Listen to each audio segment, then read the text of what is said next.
श्यामपुर नाम के गांव में बिरजू नाम का एक किसान रहता था। वो अपने खेतों में आलू की खेती किया करता था।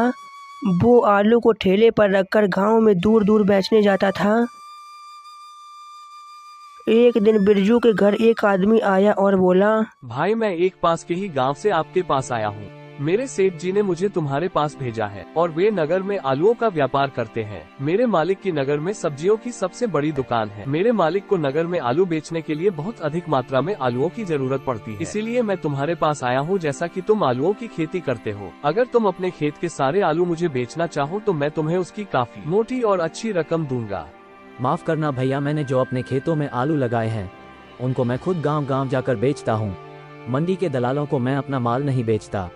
ये तुम क्या कह रहे हो? तुम्हारे गांव के सभी लोग मेरे मालिक के पास ही जाकर फसल बेचते हैं। गांव गांव जाने से तो अच्छा है कि एक ही जगह पर सारी फसल बेच दो। देखो भाई, मैं एक किसान हूँ। कड़ी मेहनत करना मेरे लिए कोई बड़ी बात नहीं है। साथ ही साथ मेरे अंदर पैसे कमाने का भी लालच नहीं है। बाकी साफ सुथरी सब्जी लोगों में बेचना ही मेरे लिए परम कर्तव्य है। वैसे भी मंडी से सब्जी घरों तक पहुँचते पहुँचते काफी महंगी हो जाती है। मैं सीधे गाँव के घर घर जाकर सब्जी उनको सस्ते दामों में बेचता हूँ। इसमें मुझे बहुत खुशी मिलती है। मैं अपनी सब्जी को मंडी में कभी नहीं बेचूंगा।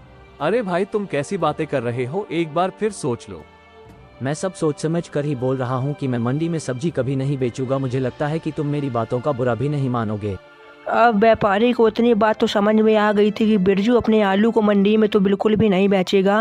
वो व्यापारी वहाँ से चला गया और हमेशा की तरह बिरजू अपने आलू को बेचने के लिए निकल पड़ा।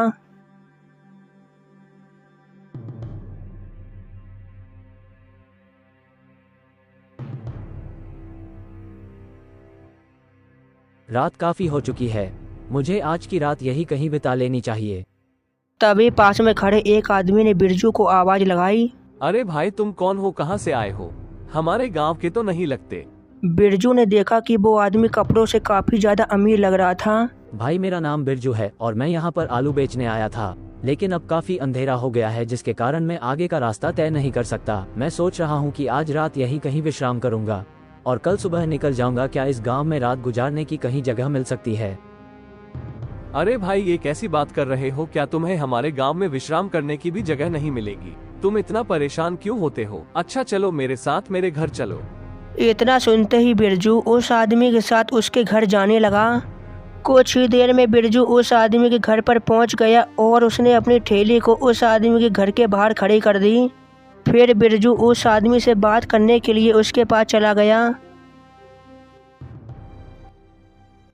उस आदमी का नाम लाला सेठ था। सेठ जी, आपका बहुत बहुत धन्यवाद। आज अगर आप नहीं होते तो इतनी रात को पता नहीं मैं कहाँ सड़ता, क्योंकि इस गांव में मैं किसी को नहीं जानता हूँ।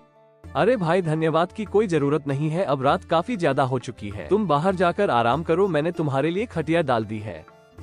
इसके बाद दोनों आराम करने के लिए चले गए। सेठ जी तो सच में बहुत अच्छे हैं। अगर वो नहीं होते तो आज पता नहीं मैं कहाँ कहाँ भटक रहा होता। ये सोचते सोचते बिरजू सो गया। अगली सुबह चिड़ियों की चहचहाट से बिरजू की नींद खुल गई। सेठ जी ने मुझे अपने घर पर आश्रय देकर मेरी बहुत मदद की है। क्यों ना मैं उन्हें अपने कुछ आलू दे दूं। जब बिरजू अपने ठेले के पास गया तो उसने देखा कि उसकी टोकरी से थोड़े आलू कम लग रहे थे, मानो कि किसी ने उसके आलू रात में ही निकाल लिए थे। वो तुरंत घर के मालिक लाला सेठ के पास गया। मैंने रात को जो आपके घर के बाहर आलू रखे थे उनमें से 2 डलिया आलू कम है। क्या आपको इसके बारे में कुछ पता है? ये तुम क्या कह रहे हो? मैं तो तुम्हारे साथ ही घर के अंदर जाकर सो गया था। मैंने तुम्हें अपने घर पर आश्रय दिया और तुम मुझ पर ही शक कर रहे हो। तुम्हें आश्रय देकर मैंने सबसे बड़ी गलती कर दी। इतना सुनते ही बिरजू को समझने में बिल्कुल भी देर नहीं लगी कि आलू तो सेठ लाला ने ही चुराए हैं। तुमने पहले मेरा विश्वास जीता और फिर मेरे साथ विश्वासघात किया। मैं तो तुम्हें बहुत अच्छा इंसान समझ रहा था, लेकिन तुम तो बहुत चालबाज धोखेबाज इंसान निकले। मेरे सो जाने के बाद तुमने मेरे सारे आलू चुरा लिए। तुम्हारा दिमाग तो ठीक है बिरजू, जिस थाली में खाया उसी में छेद करते हो। मैंने तुम्हारी सहायता की और तुम मुझ पर ही शक कर रहे हो। सच में मैंने तुम्हें आश्रय देकर बहुत बड़ी गलती कर दी। सेठ की बात सुनकर बिरजू को और भी ज्यादा गुस्सा आ गई। पहले तो तुम चोरी करते हो, ऊपर से सीना चोरी करते हो। चुपचाप मेरे आलू लौटा दो, मैं यहाँ से चला जाऊंगा। तू अब मुझे धमकी दे रहा है? चुपचाप यहाँ से चला जा, नहीं तो धक्के मारकर निकलवाता हूँ। लाला सेठ की बात सुनकर बिरजू मन ही मन में सोचने लगा। अब इससे बात करना बिल्कुल ही बेकार है। और घर से बाहर जाकर अपने ठेले को लेकर अपने गांव की ओर बढ़ने लगा। गांव में जाकर बिरजू सीधे गांव के सरपंच हीरालाल के पास गया और बीती रात हुई सारी बातें बिरजू ने हीरालाल को बता दी। सरपंच ने तुरंत सेठ लाला को फोन करके बुला लिया।